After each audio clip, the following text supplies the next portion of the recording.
Oh my God. They're going to actively undermine pre-existing hate speech. All right, we're going to turn now to the changes coming to Meta. The owner of Facebook and Instagram, founder and CEO Mark Zuckerberg, announced yesterday the social media company is getting rid of its fact-checking program. Instead, it will rely on users to correct inaccurate and false posts. Kelly O'Grady looks at what the change means for you and what could be driving it.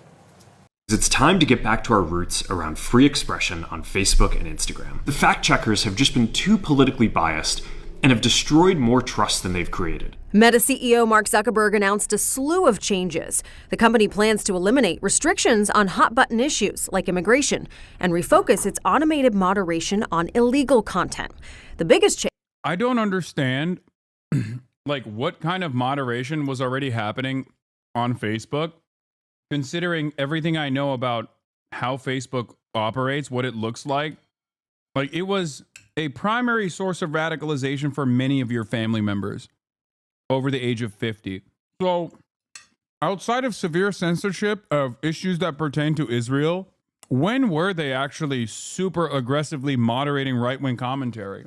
Like, they only went aggressively after those who, you know, said things that were rather unkind about the apartheid state. That's it. So I don't know how. Maybe you said Hunter Biden. I guess they're still talking about Hunter Biden. Yeah. The most top of mind issue. Hunter Biden. Change. An end to the platform's fact-checking program. So what does this look like? Whether it's Instagram, Facebook, or Threads, you'll see a similar community notes label as you do on X. For example, this Elon Musk post, users added this context. But critics warn removing fact-checkers could breed misinformation. The International Fact-Checking Network, one of the third parties used by Meta, tells CBS it's unfortunate that this decision comes in the wake of extreme political pressure. But some are cheering the move, including President-elect Trump. Honestly, I think they've come a long way. Meta, Facebook. I think he's directly responding to the threats that you have made to him in the past with these officials. Yeah, probably.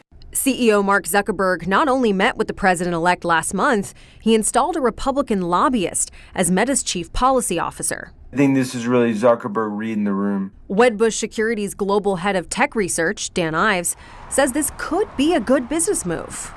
What does Meta have to gain with this change? Well, this can increase advertising. This could be a positive for Meta, positive for Instagram in terms of engagement, interaction. And that ultimately is a positive for advertising. And when you look at the biggest threat here was regulation, the Trump administration. This is a little sort of waving of the white flag with Trump coming in. Mm-hmm. And in this new Trump era, add UFC president and CEO Dana White to Meta's makeover. Zuckerberg has announced White, who is one of President-elect Trump's biggest surrogates, will be on its board of directors. And it's part of a broader shift we're seeing in the tech business community. Amazon is licensing a documentary on Melania Trump and others. Big tech titans, they're donating to the President-elect's inauguration fund. This is the business decision. That's nothing right. More, nothing less. It definitely Nothing is. more, nothing less. That's what gets lost when it comes to these. What do you mean? All matter of business is political. These are oligarchs. They're all bending the knee to Donald Trump and normalizing it. And no, the reality of the matter is the fact-checking operation wasn't beneficial for advertisers. I guess you could probably sell it to the advertisers that your platform didn't look like Twitter, for example. The issue, however, is that when Facebook makes this move openly, due to the interesting insular nature and the complete consolidated nature of all industries, but especially social media, other companies will follow suit. And basically what's going to end up happening is it will normalize supercharged right-wing misinformation. If I had a conspiratorial mindset around this sort of thing, I would say that these companies are not necessarily interested in free speech at all. Well, I guess that's not a conspiracy. We know that to be true. But instead, they want one of the few areas where you have access to correct information, especially when paired up with like decent mainstream journalistic outlets, to be gutted, to be destroyed. They don't want people like myself, basically, to exist on these platforms. They want these platforms to be controlled by people who look at wildfires and say, well, it's orbs. Because a guy like myself, if I reach, or other people like me, if we reach a certain level of prominence, then obviously that could become an issue down the line. We are now officially in the age where correct information is not beneficial to those in positions of power. It's infinitely better if you constantly tell the broader audience that these issues are caused by random things. Look no further than the way that our systems are designed. Look away from the way that our systems are designed. It's actually aliens, or sometimes illegal aliens. That's it. Yeah, I said this as well, but the vibes recently just feel like everyone has accepted Trump. The media doesn't want to challenge him. Social media is going to be all owned by suck-ups. The Democrats aren't putting up a fight like they did in 2017. It just feels like society's fully accepted Trumpism. Yeah, it's true. There is no value for the truth. There is no interest for the truth. And I think the real damaging impact of this will be that instead of advertisers fleeing from places like Twitter, if all of the social media platforms resemble Twitter and are recreated in Trump's image, filled to the brim with misinformation, conspiracies, racial animus, and the like, then advertisers will inevitably go back to Twitter and will continue funding platforms like Facebook. It'll normalize this kind of uninterrupted, unrestricted flow of right-wing mania. That is what I am ultimately fearful of. I think that's what these guys want. It's much easier to keep the population servile if they are all constantly worried, afraid of their own shadows and worried about whatever they think is the appropriate target to get mad at. So that is the America that we are living in for the next 4 years. Truly terrifying prospect. Not good, I must say. Not good at all. What is this? Related? Image by Grok? Okay, stop. All right, buckle up. We got a Fox News alert moments ago. Meta, the parent company of Facebook and Instagram, announcing they are changing their policies to focus on free speech. CEO Mark Zuckerberg saying this. We're going to get back to our roots and focus on reducing mistakes, simplifying our policies, and restoring free expression on our platforms. More specifically, we're going to get rid of fact checkers and replace them with community notes similar to X, starting in the US. Wow, this is a big deal. Changes include ending its third-party fact-checking program and lifting restrictions on topics such as immigration and gender identity. Well, is there anything more important to talk about? Also, until now, Meta used automated systems to scan for violations, but found they resulted in too much censorship. So, from now on, they'll focus on tackling illegal and severe violations like terrorism, fraud, to name a few. And joining us right now to name one, a Fox and Friends exclusive, Meta's Chief Global Affairs Officer, Joel Kaplan, joins us live here on the couch. Joel, welcome. Thanks, Ben. Thanks, Steve. Great to be here on the couch on Fox and Friends. It's great to have you here. Okay, so you are announcing these big changes as of 2 minutes ago. Yeah. If you're making big changes, does that mean you were doing something wrong before? Look, this is a great opportunity for us to reset the balance in favor of free expression. As Mark says in that video, what we're doing today is we're getting back to our roots in free expression. There's a number of changes we're making, but if I could, and just highlight three. Yep. First is, as you heard, we're eliminating the third-party fact-checking system. Well-intentioned at the outset, but there's just been too much political bias in what they choose to fact-check and how, so we're just scrapping it entirely. What do you mean? Yeah, I wonder why there was too much political bias in fact-checking, dude. I wonder why.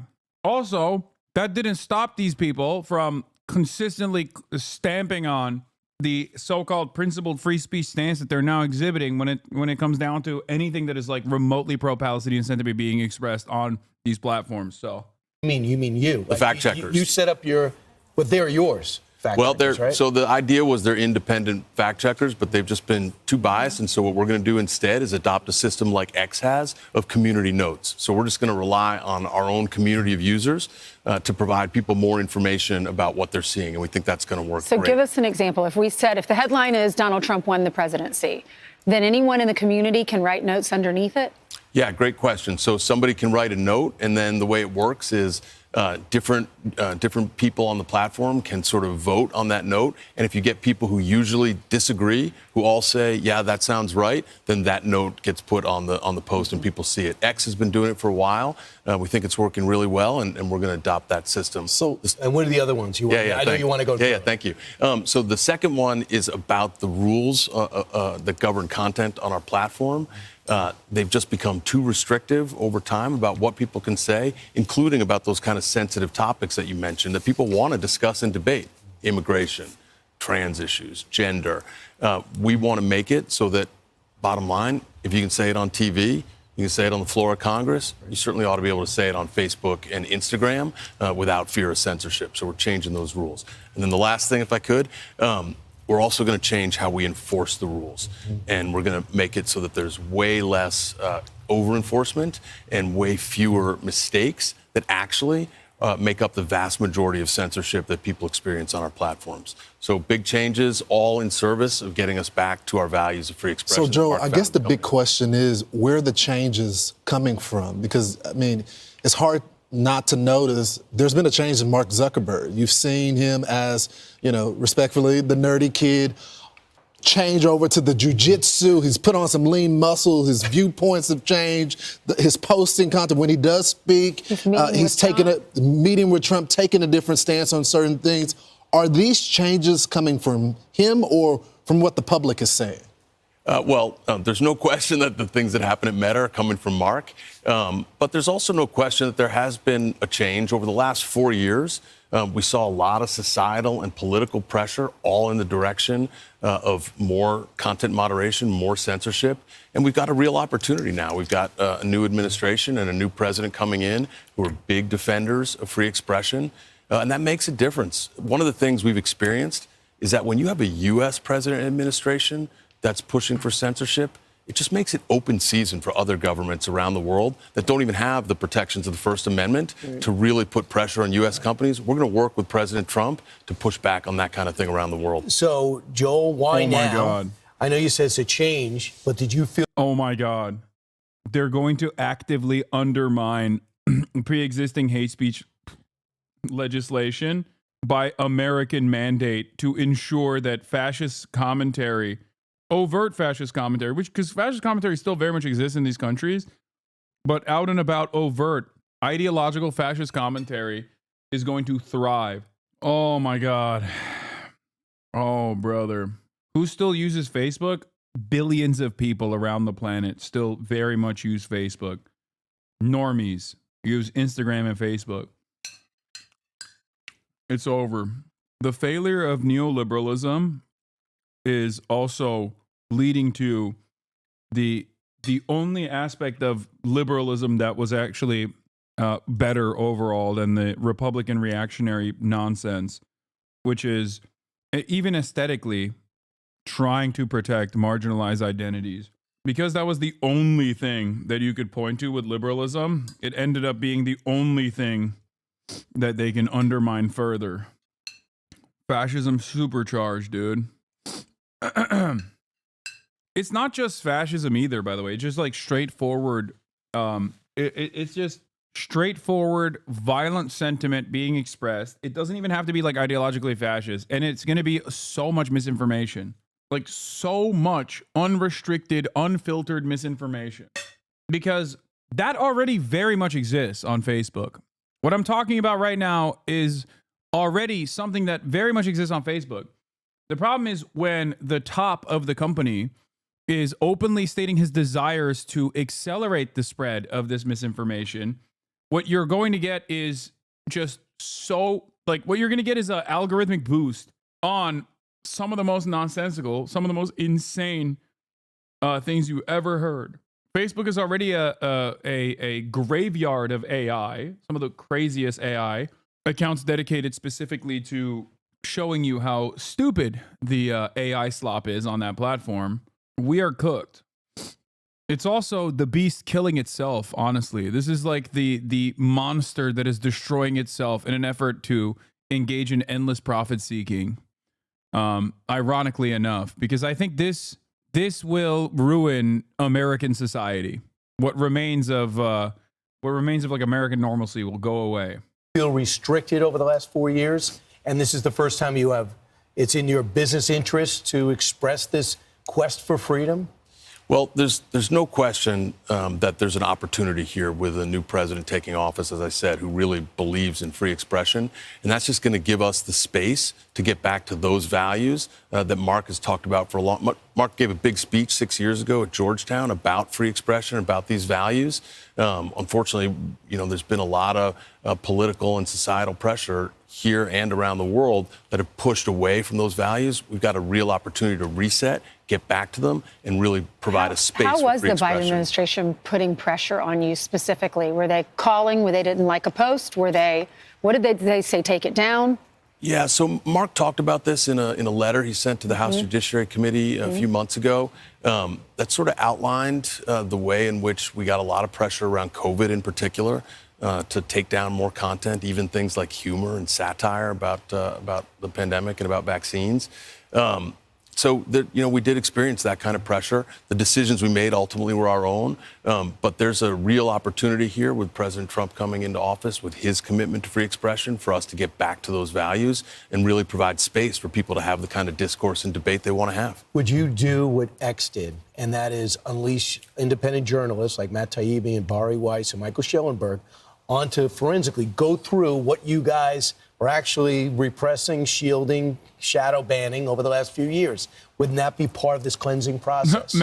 So we've had an opportunity to do a lot of that with the House Judiciary Committee and Chairman Jordan over the last few months and years, and he put out a really thorough report on the experience that we and other companies have had. Honestly, we're pretty focused on the future and the opportunity we have right now with the changes we're making today to really open up the space for debate and expression. Is the idea to get out of politics totally and focus on just the enterprise of the free market, people debating things? Or is it for Mark Zuckerberg to become like an Elon Musk and be influential as well, work with the next administration? Or a little bit of both? I don't know. Well, Mark's always going to be Mark Zuckerberg, but I think there is a real opportunity to work with the new administration, both on free expression, but also on American leadership and technology and innovation. This is something we've seen President Trump is really focused on, making sure that we maintain U.S. competitiveness and leadership on technology, things like AI. Those are obviously super important to our company and our industry, and we'll look forward to working with the new administration to advance those goals. Right. And Joel, when you talk about content moderation, I think a lot of people watching right now are going, well, it sounds better if they're not taking instructions from the federal government, the Joe Biden administration, saying, hey, this is wrong, take that down. So people like the idea that they're going to have a say, where you can add the community notes going forward. But ultimately, is this one of the things you're doing as a company to make sure that Meta and the other social media companies aren't regulated by Washington? Because that's the last thing you guys want. Yeah, I think when it comes to expression, especially in the United States, we got a long tradition of the First Amendment, and we think that the right thing is for individual users to have the ability to decide themselves what to say. Look, there's bad stuff that people do online, like they do in the real world, and we want to make sure we don't have that. So we're still going to be enforcing against terrorism and drug sales and child sexual exploitation, things everybody agrees have no business being on our platforms. What about bullying? All the young little girls. I remember Mark. Remember he was. Yeah, when they say terrorism, they're talking about Israel, by the way. Like, that's why they hyper-focus on the terrorism aspect of it. They're not talking about, like, ISIS and stuff, although that is a part of it. They're certainly not talking about white nationalist terrorism.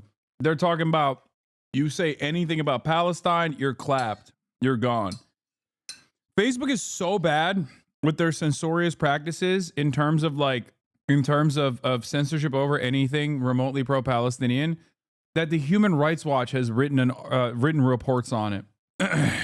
Luigi Mangione is another one too. Expect things like that to also be surprised.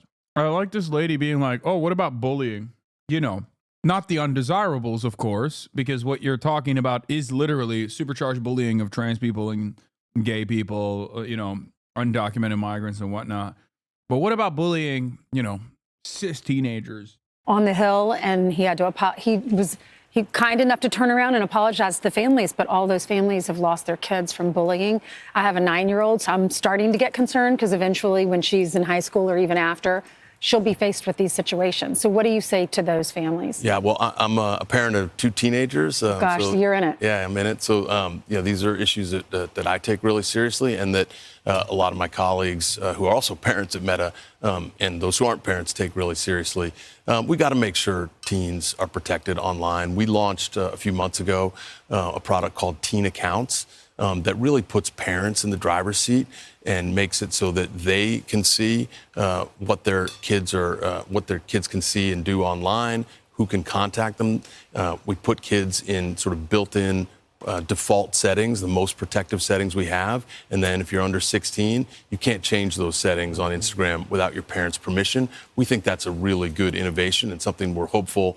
It's an area where Congress can act. How do we do that setting? How do the parents find that setting on the phone before they give it to their child? Yeah, well, so we'll send notifications basically to the parents to let them know that this opportunity exists. And the kid can't sign up for Facebook or for Instagram without being put into a teen account, and then their parent gets a notice and says, "Hey, your kid's trying to sign up, and if you want to change any of the settings, you can do it here." So, Joel, what you got to do is reestablish trust. I mean, people remember the Zuckerbucks into those key areas in 2020 that were Dude, you can't be a serious journalist. This is one of the most popular news programs in the entire nation. And it has one of the hosts saying Zuckerbucks. Perhaps further evidence of our demise, of our societal regression. Deciding what state, what candidate was going to win what state. And one of the reasons you're trying to do that is, number one, making this announcement here.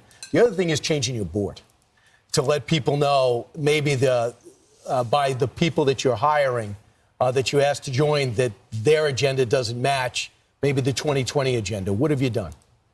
Well, we made a big announcement yesterday, put 3 new board members on, great board members, including Dana White, the president and CEO of UFC. Guy's a legend, an incredible businessman, incredible entrepreneur, marketing genius. Super excited to have him, a couple other great board members with real deep business experience that we put on the board.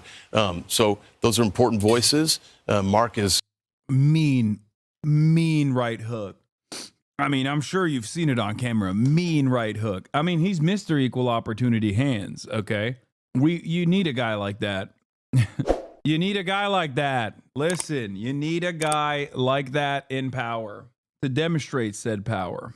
Meta CEO Mark Zuckerberg has announced significant changes to the company's content moderation policies, which appear aligned with priorities of Donald Trump and his supporters.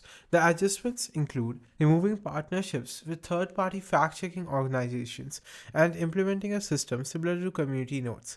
Zuckerberg stated that fact-checkers have been perceived as politically biased and have contributed to diminishing trust, particularly in the US.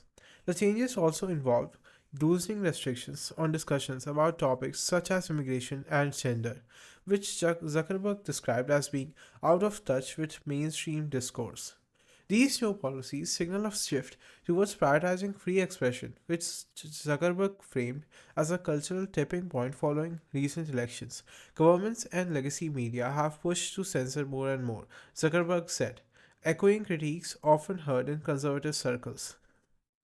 Meta's influence as a platform with billions of global users makes these changes especially impactful, potentially reshaping significant portions of the online landscape. The company's initial announcement was made on Fox and Friends, a program popular with the president-elect, and featured its newly promoted policy chief, Joel Kaplan, a former George W. Bush advisor.